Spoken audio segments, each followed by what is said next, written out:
హోంమంత్రి అనితపై మాజీ మంత్రి గుడివాడ అమర్నాథ్ చేసిన వ్యాఖ్యలపై తెలుగుదేశం పార్టీ మహిళా నాయకులు మండిపడ్డారు. గుడివాడ అమర్నాథ్ ఫ్లెక్సీని కోడిగుడ్లతో కొట్టి ఎద్దేవా చేశారు.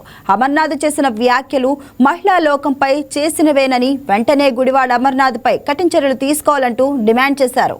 పోయిన తరుణంలో ఈ రోజు మహిళలపైన అసభ్యకరంగా మాట్లాడడం ఒక పనిగా పెట్టుకొని మాట్లాడడం జరుగుతుంది.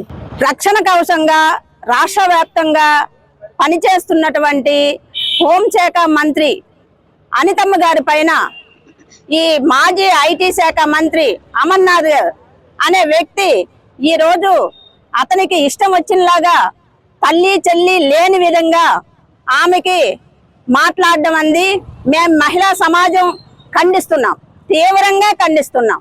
ఇది ఏంటంటే ఈ చట్ట సమాజంలో మహిళలకి ఎంత గౌరవం ఇచ్చి ముందుకు నడిపించవలసినటువంటి ఒక బాధ్యత గల మంత్రి శాఖలో పనిచేసినటువంటి వ్యక్తి ఇలాగ మహిళలకు వర్ణించి మాట్లాడడం అంది చట్ట సమాజం సిగ్గుపడుతుంది.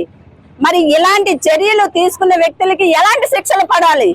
ఈ రోజు పార్టీ ఉండి అధికారంలో ఉండి వైసీపీ పాలనలో ఇదే నడిచింది, పరిపాలన లేనప్పుడు కూడా ఇదే నడుస్తుంది. అంటే వీళ్ళని ఎలా వర్ణించాలని ఎవరికి అర్థం కాని పరిస్థితిలో ఉన్నది. నిజంగా మేము అందరం కూడా ఏకపక్షంగా ఖండిస్తున్నాము.